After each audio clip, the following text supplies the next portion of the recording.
Good morning. Good morning. Integrity Belida in Liberia. 1 FM, it runs from 11 to 12 noon. It is the primary radio-based communication and information dissemination platform of Central. It is a key advocacy tool that provides essential information around the state of the fight against corruption, national integrity building efforts, as well as promotes the culture of accountability, transparency, integrity, and evidence-based decision-making across all sectors of Liberia. Under Center's National Integrity Building and Anti-Corruption Program, funded by the government and people of Sweden through the Swedish International Development Cooperation Agency, or SIDA, the radio program serves as an engagement, coordination, and advocacy platform that rallies citizens and other stakeholders' support for the fight against corruption and bad governance. As part of this program, Center has established the Advocacy and Legal Advice Center, known as ALAC. The ALAC is an independent platform that enables citizens to freely report and seek redress to corruption and other integrity-related issues within their communities, country, and the country at large. There is a team of professionals at ALAC, including lawyers who are ready and willing to respond to whatever complaint you may file. So we encourage our citizens to take advantage of this process so that we all can fight corruption together. There are different means through which you can engage with our advocacy and legal advice sector. The email address alac@cental.org is alac@cental.org.lr. We also have the Facebook address is Central ALAC. You can just log on to Facebook and log in, type in Central ALAC, all in uppercase. The hotline number 4432. That's the number you can call to report corruption. 4432. So that's just the short code. Lone Star Orange, you can call, is free of charge. You can call this number, it's free of charge. 4432. However, before you call, please make sure you have basic facts. Please make sure you have basic facts that you can present to the one receiving the call. When the calls are received, they are documented with serious confidentiality in place. So please do not be afraid to call. When you call, your name will not be mentioned. What we want is the information, and we follow up on your behalf. So we encourage you. Center is just located opposite the John F. Kennedy Medical Center. You can come over and we can interact. You need access to information, contact us. You need legal advice, free of charge, contact us. We can help you. If you don't understand the law, you want interpretation of certain portion of the law, come and we can help you. Written legal advice is given to you free of charge. So just come over. However, we are also working with the LACC and other integrity institutions. So the LACC has hotline numbers. So the LACC is the Liberia Anti-Corruption Commission. That is the body cloth with the responsibility of investigating, prosecuting, and preventing corruption in Liberia. So they have hotline number that you can call. The numbers are 0555 395 728 0555 395 or 4048. That's the short code to call the LACC. Better still, we have the orange number 0776 6050. 0776 6050. Those are the numbers to call to contact the Liberia Anti-Corruption Commission. Initially, I called a short code for the Advocacy and Legal Advice Center at ALAC. The Integrity Watch radio program is very civil and informative with zero tolerance on the use of invectives and other denigrating comments. So guests appearing on this platform, they are guided by the rule. No invective, no denigrating comment. So today is July 6, 2022, and the Integrity Watch radio program is happy to be playing host to Mr. Bobby Q. Harris from the Financial Intelligence Unit. So Mr. Harris is the manager of Domestic and International Relations at the FIU, and he's a member of the FIU is a member of the National Integrity Forum. So we have come today to talk about NIF and works of the FIU in Liberia.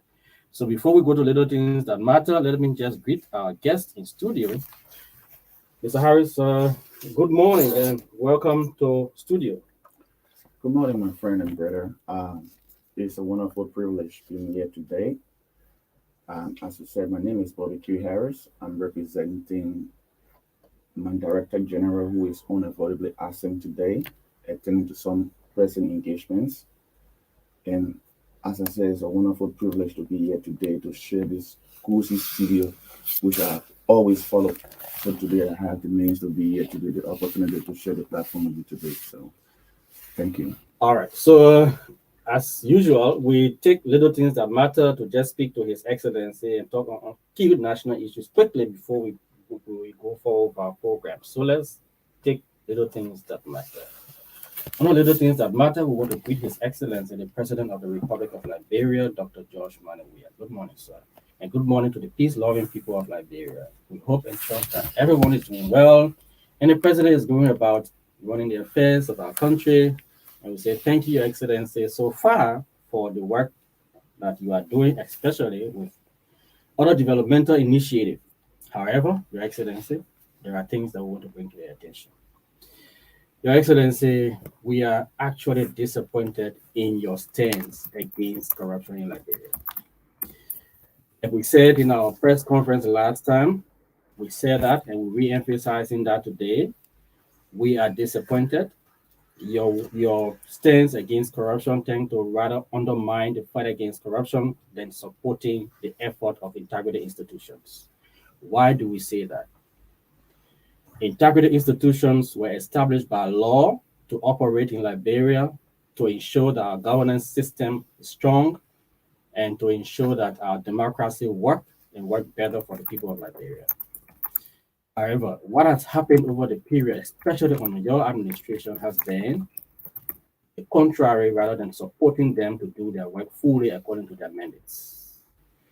Integrity institutions are established, they are operating, not fully constituted, most of them not fully constituted. That is wrong. There is no ministry in Liberia in your government that is not fully constituted.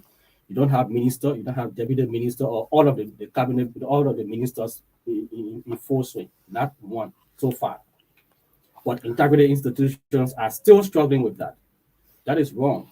The governance commission still has acting or officer in charge. That's not what's supposed to be done. These institutions don't have money to operate fully according to their capacity. That is wrong. They're supposed to be financially independent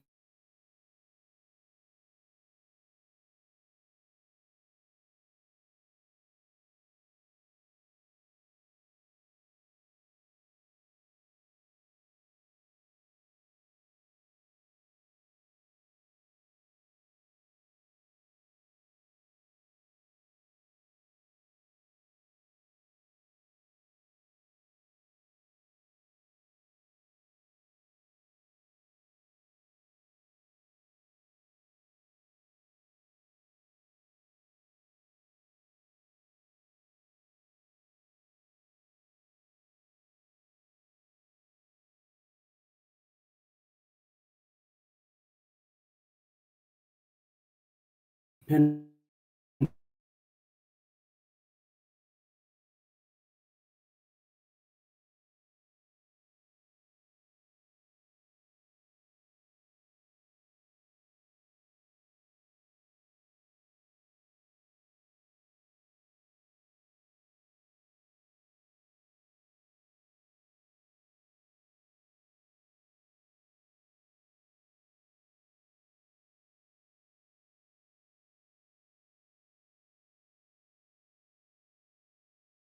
Face the law.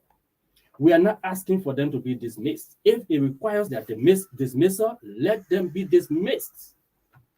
But if the LACC and integrity institutions recommend, and you tell the people of Liberia say that it is not vetted, so you cannot take action. Meanwhile, you have taken action against certain people on the same issues on allegations of corruption. What happened to the housing authority? You suspended those guys on allegations of corruption. It was not even based on investigation by integrity institution, but rather media report. You did that, Your Excellency. You did that with other people. What happened to McKinney Keita? You suspended her because She was allegedly involved into the solicitation of bribe. Your Excellency, you contradicted yourself in that particular issue. I mean, this is not commitment to the fight against corruption. So we call on you to be very robust in fighting corruption by matching your words with deeds. But if your words are saying something else and your actions are proving something else, then it undermines the fight against corruption. And we are disappointed because we want to see the right thing being done in Liberia. Other countries are moving forward. Like we keep giving the example of Malawi, the vice president of Malawi. I mean, that shows commitment and political will. So the institutions are looking for political will to back what they do. But if the will is not there, if people are accused and then they go with impunity, the culture of impunity has overtaken the country, I mean, Your Excellency, you need to act. You need to act. You have the power to make sure that those who are accused, they are suspended, and you make some public statement on these things so that the people know that the president is actually against it. But when you keep silent and these things keep happening and you say nothing about it, and what your action proves contrary to what you say, then it makes us to believe that you don't support what's going on, what the work of these institutions are doing. So we could continue to say, Your Excellency, integrity institutions are toothless bulldogs. They are toothless bulldogs. They're supposed to be fully operational. They're supposed to have financial independence to operate. But what's happening now? The law provides that these institutions like the GAC is supposed to have periodic disbursement of cash to them and they report. But the Ministry of Finance controls their budget and they go and ask for money bit by bit. That's not what the law says, Your Excellency. That's totally in contravention of the law. We need to live according to what the law says if we want to commit ourselves to the fight against corruption and match our words with these. So we want to remain at that. There are a lot of things we wanted to talk about, Your Excellency, but we'll leave it at that because our guest is in studio. We don't want to keep him waiting for a very long time. And one quick thing that we want, because we're going to 2023 next year, and we need to really, really look at something. There is something that I discovered in the financial, it's called campaign finance regulation. It's troubling. The campaign finance regulation, there is a portion, especially 8, section 8. It is seriously troubling because it leaves the declaration or monitoring and everything with politicians to determine illegal finances that come to their campaign. So there are people do this contributions. So this particular segment of this law is not clear enough on disclosure of finances that come for campaign purposes. It's not clear on that. They are left with the politicians to decide on it, to determine illegal money that comes to campaign. It will never happen. I can say that for fact because I know that there is a bankruptcy or integrity in Liberia. To make the law vague and tell the politicians to determine that they have received illegal money for campaign, already all the campaigns that have been going on, there have been money spent. People have been disbursing money like ATM cards, the ATM machines. Where do they get the money from? Have they disclosed the source of their resources, the money that they spent? Then you give the kind of room for people to determine that they receive illegal money, and so they should report it to the National Elections Commission, and they should be fair to report. That is, the law is not clear. We need to do something about this law. Like I said, we're going to talk about this more and more, but let us take a break. When we come back, we'll go to our guest to begin our program. Let's take a break.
welcome back. Welcome back to the program Integrity Watch. And if you are just joining us, the program you are in tune to is called Integrity Watch. It's a 1 hour radio program brought to you by the Center for Transparency and Accountability in Liberia.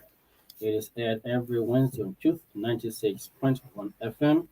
It runs from 11 to 12 noon. So today, like we said initially, we have as our guest Mr. Bobby Q. Harris. He is from the Financial Intelligence Unit, and Mr. Harris is the manager for Domestic and International Relations at the FIU. And the FIU is a member of the National Integrity Forum. So he has come for us to talk about beginning with the work of the FIU, and then we'll go to the NIF. Mr. Harris, how is your family? Yeah, we are good. We are good. And Thank you, India. okay, how's the FIU? The FIU is very great. The FIU is very great. The FIU now is so vibrant to the extent that I think the work of the FIU is speaking for itself. Okay. Definitely. Okay, then let's go straight into the work of the FIU. What are the things that you're doing? So, as you rightly said, the FIU is an autonomous agency of government established by an act since 2012. Okay. And the primary responsibility of the FIU is to serve as the central national agency of Liberia that's responsible for receiving, requesting, conducting preliminary investigation, analyzing, and disseminating information concerning suspected pursuit of crime and terrorist property. So I would like to draw a little more emphasis towards the issue of information and intelligence. The FIU does disseminate information and also intelligence. Okay. So when we talk about intelligence, basically we're talking about processed information. Information has been processed, analyzed, and synthesized. Okay. So the FIU do process those information received and then disseminate to competent authorities. Now, on our law, we have 21 predicate offenses that lead to money laundering. Okay. Because we basically are looking at money laundering. And just for the public, I would like to be a little more, low in terms of my explanation, because we are talking to a wide, array of people in radio lane. When we talk about money laundering, basically it's the process through which one try to claim dirty money. Okay. Right? So the word laundering means to wash. Yeah. When you say I'm taking my clothes to the laundry, why are you taking the clothes to the laundry? Basically taking the clothes to the laundry to be able to wash the clothes and get it clean. So money laundering basically is considered as that process through which one get dirty money and go and wash the dirty money and reinfuse the dirty money into the economy to legitimize the dirty money. Now, another thing about the money laundering is the fact that people try to disguise or conceal the origin of the money. So as we just discussed, the issue of corruption is one of the predicate offenses of money laundering in Liberia.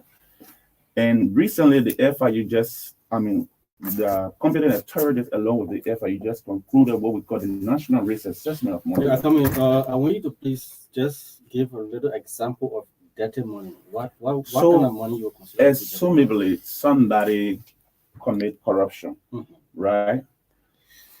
After the person commit corruption, through kickbacks, through contracts, 10% from the procurement angle,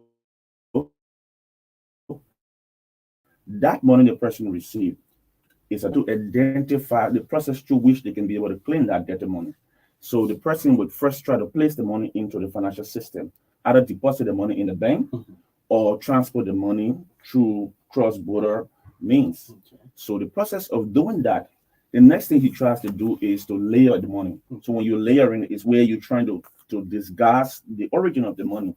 So you create a whole lot of different processes. For instance, I place the money in my bank account and transfer it to another account and transfer it to another account. Another aspect is the integration aspect, where we try to integrate the funding into the economy by maybe you build a house.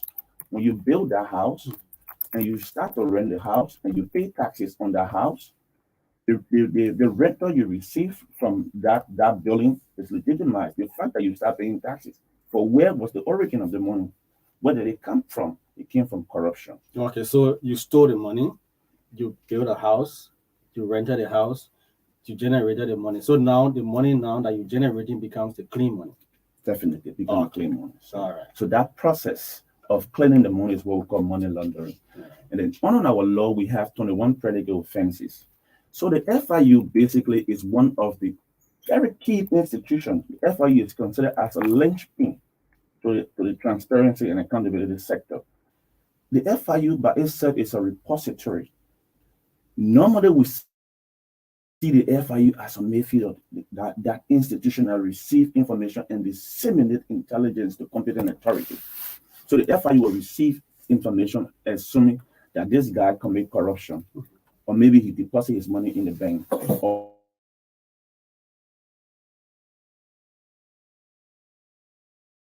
maybe analyze that information and then send it to the authority.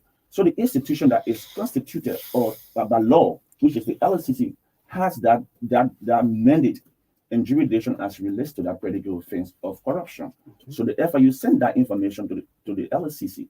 Now the FIU work across sectoral boundaries and national border, because what we are engaged into, what we are fighting against, we call it transnational organized crime. So it has no border. Somebody can be in Liberia and commit money laundering to Guinea. You understand what I'm saying? Commit a crime that and transfer that money to Guinea. So what we do is across national borders, across sectoral boundaries, we work with law enforcement, we work with regulators, we work with the judiciary, we work with prosecutors, and we also work with investigators. So you see that our work is not just limited to government. Our work cut across both government and the private sector. Okay. Yeah. So basically, that's what the FIU does. Okay. You were going to risk assessment.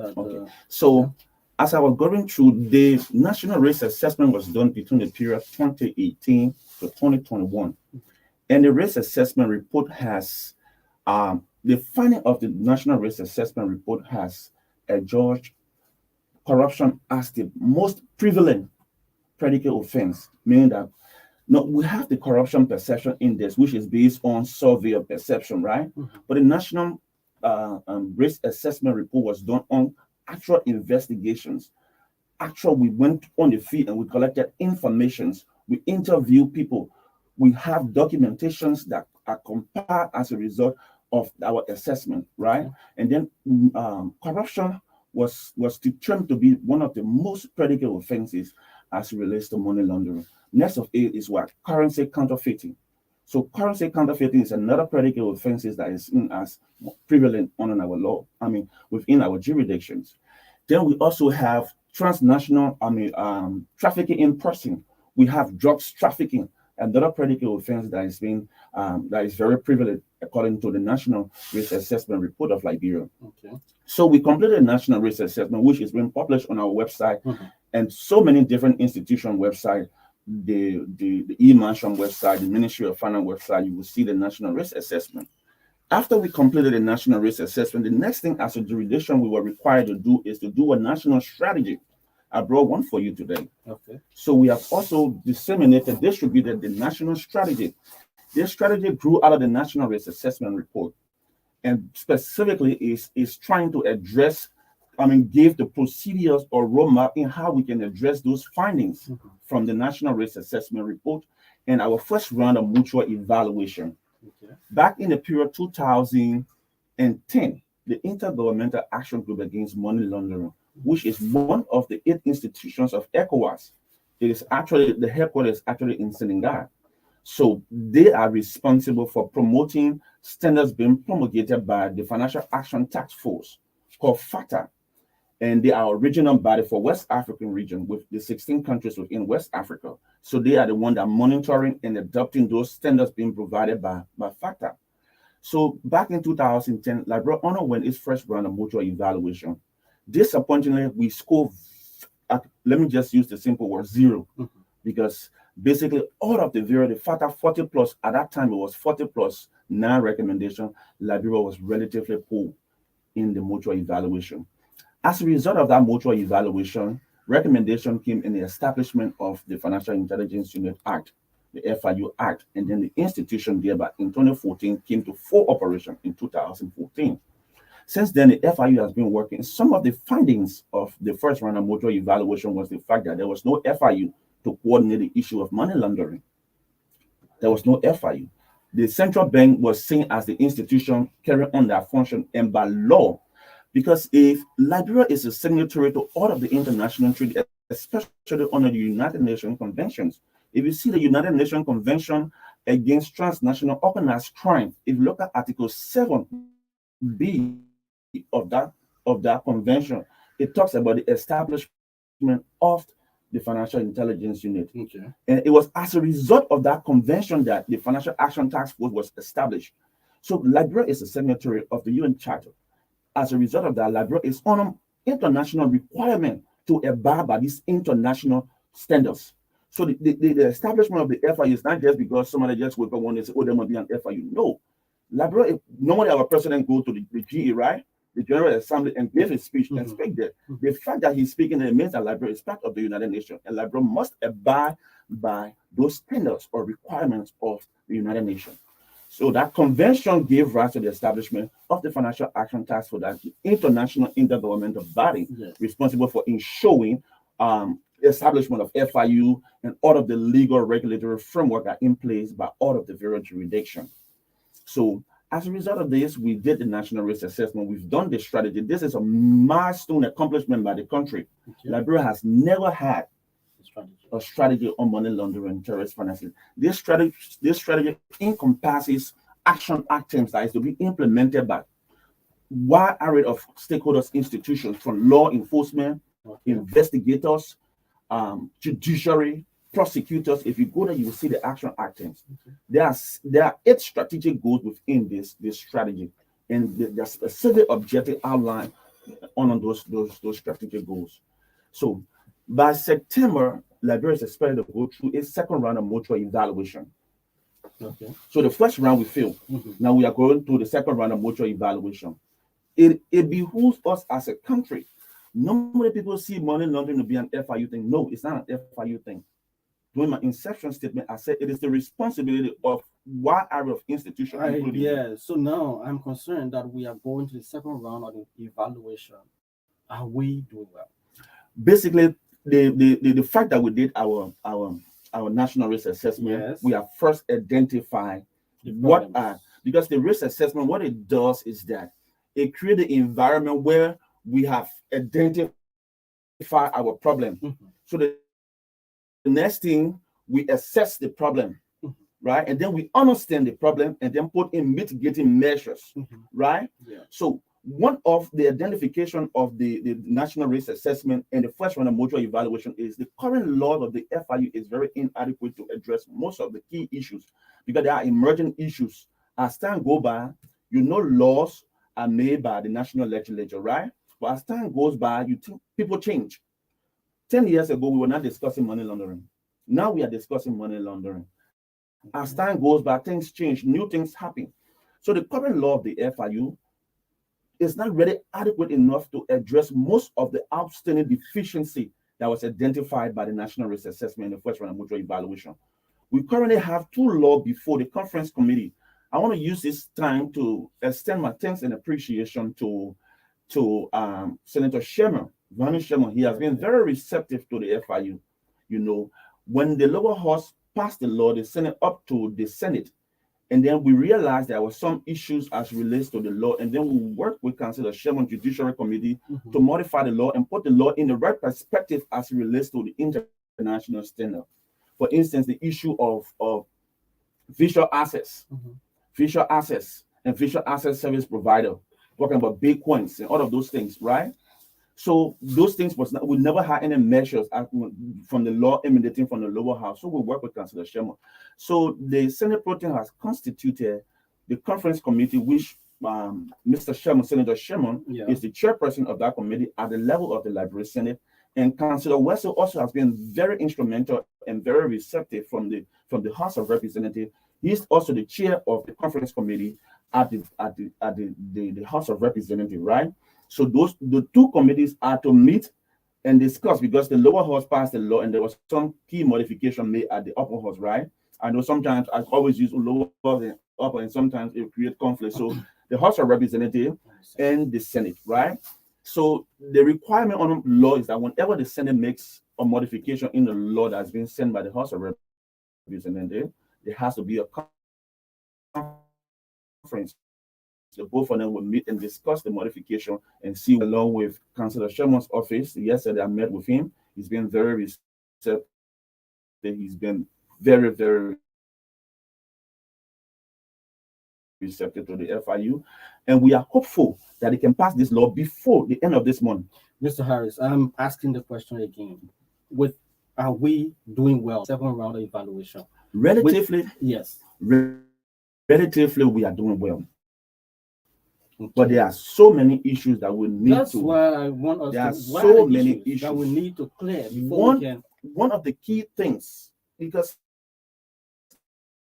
the second round of mutual evaluation is going to focus on two major components: technical compliance, and your law is in conformity, or the laws are in conformity with the international standards. Yes. Right? So that's the reason why our law was amended. And that's why we're discussing the issue of the process. Sure. So when that law is passed, approved by the president, and we are calling on the legislature to see reason to attach some level of urgency to this process. Because if this law is to be accepted by assessor of Java, it means that law must be approved and printed into Hembe 3 months before the on-site visit. We are currently going through the desk review process. And as a country, we have referenced the new law, the provision of the new law, because the old law, through our follow-up, it was realized that the old law is not adequate, it's not addressing most of the key issues in keeping with FATA 40 recommendations, right? Okay. So this new law now is addressing most of those key issues. So that's the reason for technical compliance. If this law is not passed before the end of this month, we will feel flat down for technical compliance. So do you think that we will pass with all of the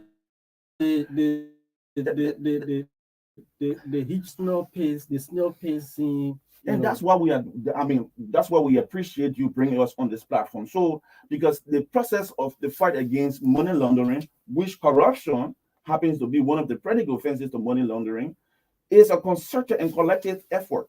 Cannot be implemented by just the FIU. You from the civil society. We are saying for technical compliance, if the law is not passed before the end of this month, there's no shame. We're not going to, for us at the FIU, we don't do lip service. We tell you what we expect and what will happen. If the law is not passed before the end of this month and approved by the president, Liberia will feel flat down in technical compliance. The FIU is a very, very, from your explanation and from what I've read about the FIU, you are a very, very strategic agency of government. That your work cuts across different lines, ministries, agencies, and private public sector. Everyone can take advantage of your work. Do you feel supported to fully do your work?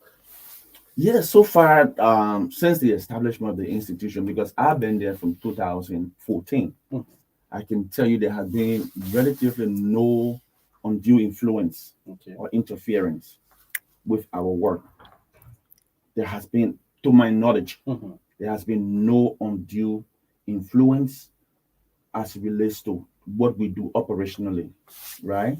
So the FIU has been supported as far as I know. A lot of the things we're doing, just quite recently, a lot of the things we've been doing, the news is, our work is speaking for itself. If you go to the papers, you see a lot of things that we are currently doing. Sure, so we are cutting across. We are cutting across all sectors. But you will get to know that you are making impact when you recommend and your recommendations are taken seriously. Have you recommended and was taken seriously? And have you done that?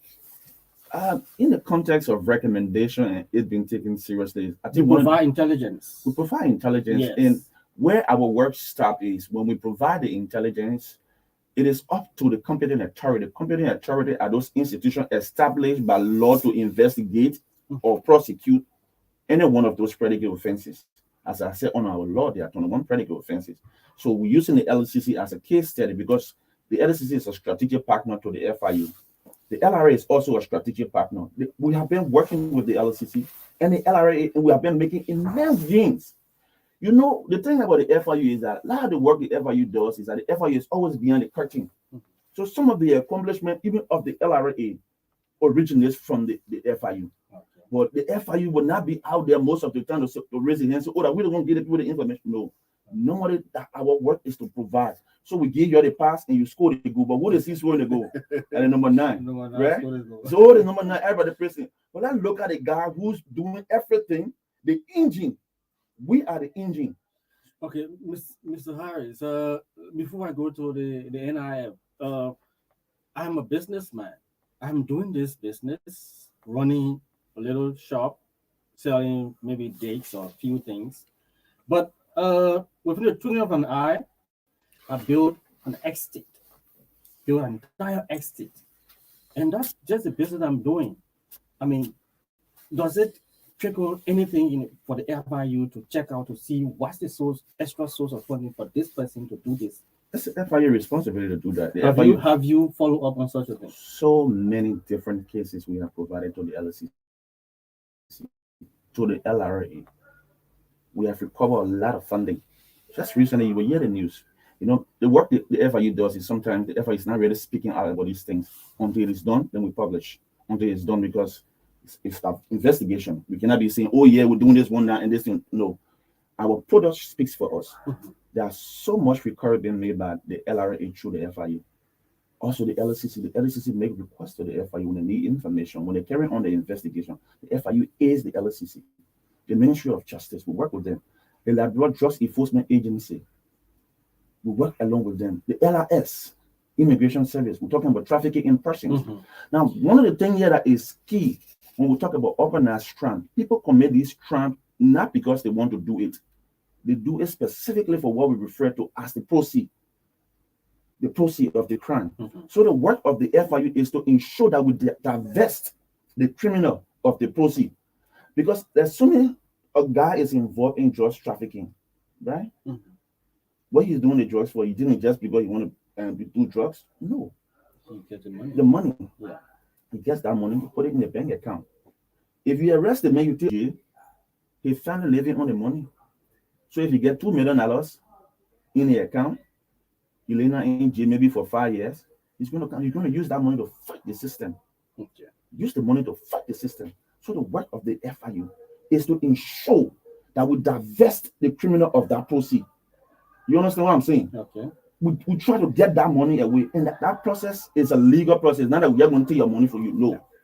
So I'm looking here. 1.5 says enact law on unexplained work to enhance the fight against corruption and other financial crimes.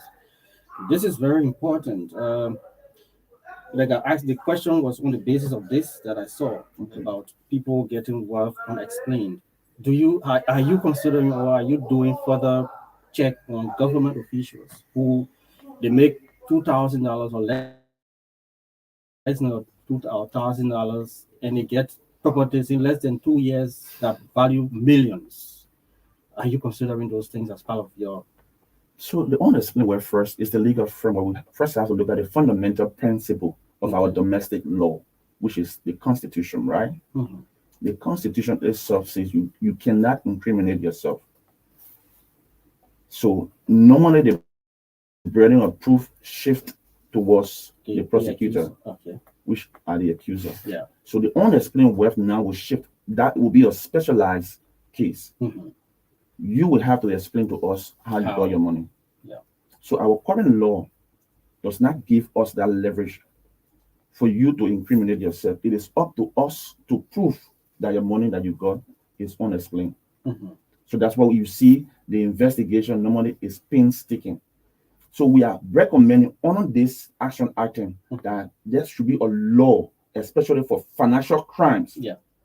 That when somebody is determined to have been involved in anything as it relates to financial crime, right? The burden of proof should shift towards the person to prove to us where he got his money from. So we have a law called the Provisional Remedy Law. Normally, that Provisional Remedy Law gives competent authority the ability to trace, to seize, and the process leading to confiscation, because we can seize or freeze your property, right? but we cannot take your property from you until we prove, if on a code of competent jurisdiction, that this money that they make that is beyond reasonable doubt. We must prove beyond reasonable doubt to the court, because normally the court is a neutral party.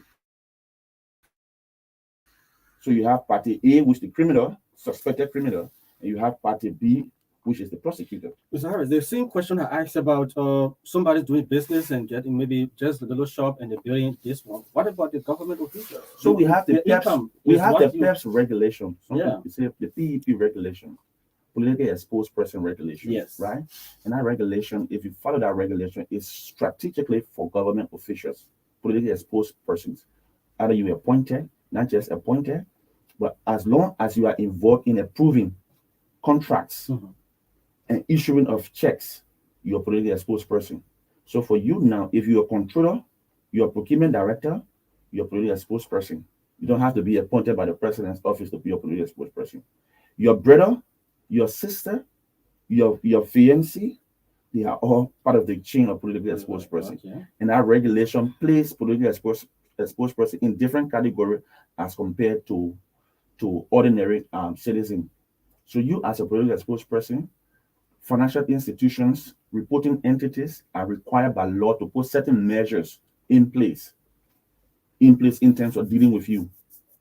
So how you get your money when you declare, at the end of the day, we process that and we find out, okay, let's say this guy is a controller or he's a procurement guy, and maybe implementing some procurement contract in the 2 or 5 million. We follow it, and the bank are required to provide. The financial or reporting entity are required to provide the information necessary for the FIU to be able to process that. Okay. And these investigations or analysis is not something that we just get up one day and say, no, they must still no. It has to go through series of processes, leading to the end. So I didn't conclude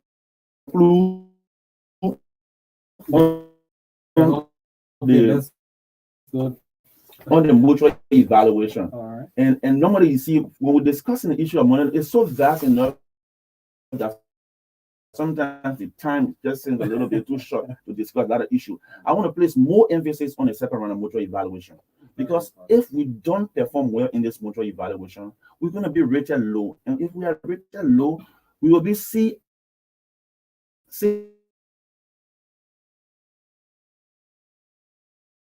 as a regime with a lack of international banking like right now. So most of the time, if you have to transfer money, go to the bank, they have to go for the correspondent banking. Yeah. They have to list with another bank. Yes. These banks are very sensitive. International banks start to de-risk, meaning they limit their relationship or sever the relation, cut the relationship. If you know somebody that room, or the person get a good reputation, you won't be close to them, you won't do business with them. No. If that start to happen, the consequences that we as a country will face is unexplained. So we have the opportunity in our hand right now. We are calling on the national legislature to see reason to pass this law. The issue of the effectiveness is to see as whether the law is working, how the law is working, the implementation of the law. That's the effectiveness component. But first of all, you must have the law. You have the law. So the law needs to be passed.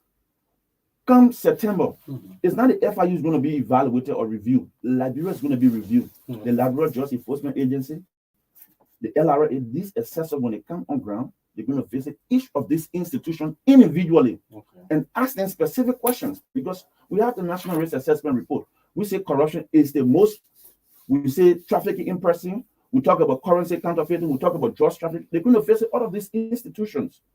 The issue of terrorist financing. NGOs, do we have legal and regulatory framework for those institutions? They're going to ask each of them, how well are you aware of the risks? Are you aware of the risks? Of the risk facing your institution? Then they ask agency S, I already know. The thing that people are doing, as soon as you give that, it means that the country is not properly coordinating AML CFT measures. So it's very important as a country, holistically, you play a pivotal role. The media also, we are calling on the media to take on this process, because we all must be involved. It's not going to affect Bobby Harris or my Director General individually. It's going to affect us as a country. Okay, let's get to how do you see this? The rationale of having integrity institutions come together under one umbrella called the NIF. How do you see the NIF? Yeah, the NIF is, I want to first say hats off to the acting chairperson, Antonia Roslyn Cole. Mhm. She's been very vibrant, energetic. I love her energy. Whenever I sit around her, the frequency that I get from her is very, appreciative. You know, I also want to say thank you to the LITI, to the LSCC. All of these institutions have been working, and that also fall within because we have 11 immediate outcome when we talked about the effectiveness component of the evaluation. Talked about national coordination, RO2. Yeah. Talks about national coordination. How well are we coordinating? These kind of forums are very important because through this forum we share ideas, we exchange views and information. Sure. We're able to discuss issues affecting us as a sector. Now, the NIF specifically is not just an ordinary forum. If you look at the proposed agenda for prosperity, right? Sure. The PAPD, if you look at Pillar 4, it talks about what? Governance and transparency. That's where we fall as a forum, as a sector. Specifically, if you go to section 5.3, that talks about reducing corruption. So collectively, we cannot fight, we cannot fight corruption individually. It has to be through a concerted effort. So I really appreciate it. Last time we had a very good forum with the business community where we assess and through the center. I should also say thank you to center. Your tough talking boss, Mr. Mame, is a very good friend of mine. We exchange ideas, and want to say thank you for all of the support you are providing the National Integrity Forum. It's very, very important, especially for us and for our mutual evaluation. Some of the issues we're going to show in terms of national coordination are, okay, yes, we are part of the National Integrity Forum, which is a forum geared towards, it's a conglomeration of different stakeholders, institutions within the same sector. We all have individual mandates, and how our mandate converge is very important. So I see the NIF as a very, very laudable process and forum. All right. So in studio with us today is a member of the NIF, and then he's from the Financial Intelligence Unit, and he has come for us, and we've been talking about activities of the FIU, and then we just sum it up on issue about the NIF, the relevance of the NIF. So you are out there, you want to be part of this program, and if you are following us online, you can leave your comment just on our live Facebook feed on Integrated TV, and we're going to read out your comments to our guests. So let's take a few calls quickly. 077 0175162, 077 0175162. That's the number to call to be live on the program. Integrated Watch, like we said, it's a 1 hour radio program brought to you by the Center for Transparency and Accountability in Liberia. It is aired every Wednesday on Truth 96.1 FM. And we have our first caller on the line. Good morning. Yeah, good morning, sir. Your name and where are you calling from? I'm Sky One. I'm calling from the Tingle Village. Sky, let's hear you. Yeah, I heard something about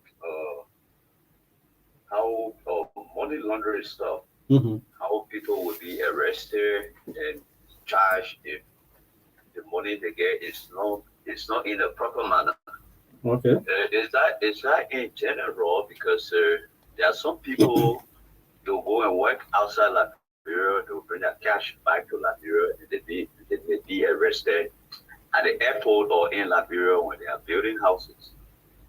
You know, are these people counted and investigated, or just for people within Liberia? So the question is, someone went out of the country, they worked and they came back with their finance and they're doing investment in Liberia, whether it's going to be considered as money laundering. Yes. Okay. All right. Thank you. He's listening. 07701756162, 07701756162. That's the number to call to be live on the program. Integrity Watch, like we said, it's a 1 hour radio program brought to you by Central. Thanks to the government and people of Sweden for the support through Central's National Integrity Building and Anti-Corruption Program. You listen to him, he's saying whether one accruing, maybe getting that money from out of the country and they came to do investment, whether you're going to consider that as money laundering. That's what he's asking you. So basically, what he's talking about, if there's a physical movement of currency, we have a regulation called the Regulation on Movement of Currency and Their Negotiable Instruments. Okay. So if you are physically taking the cash or the currency with you Mhm. from one country, especially coming in or going out of Liberia, you are required by that regulation, which is being implemented fully by the LRA and the FIU. You are required by that law to declare Mhm. 10,000 and above. You are required to declare. When you declare, the the agent at the port has the legal mandate to also ensure if it's not too satisfied, you have to prove at a certain point in time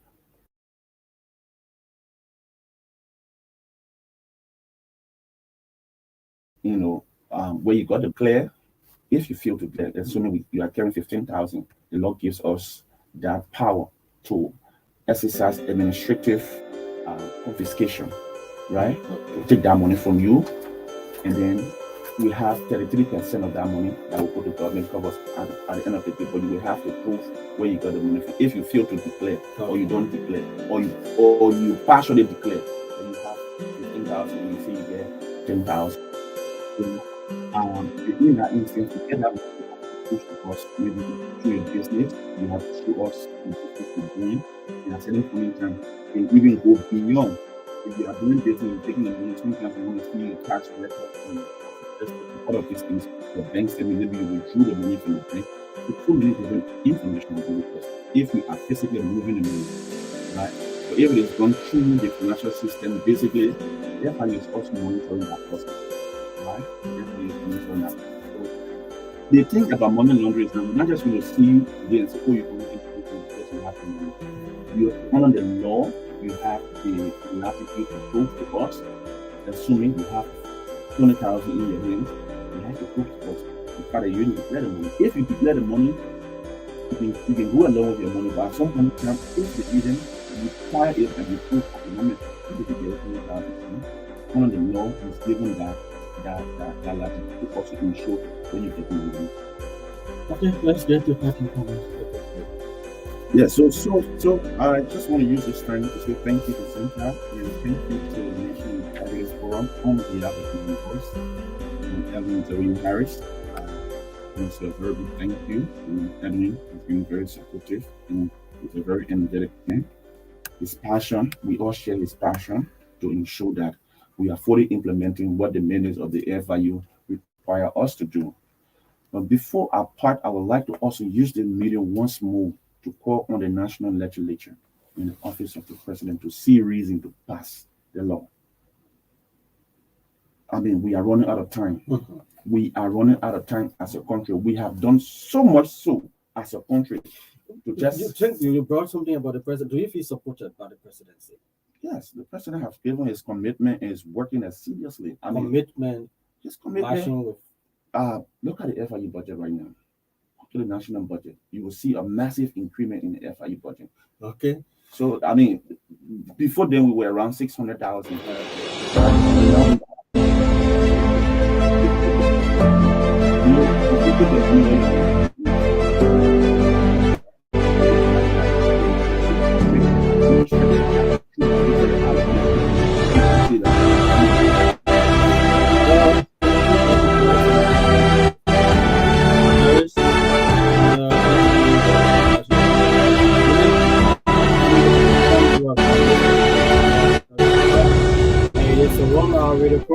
Program brought to you by the Center for Transparency and Accountability in Liberia. It is aired every Wednesday on Truth 96.1 FM.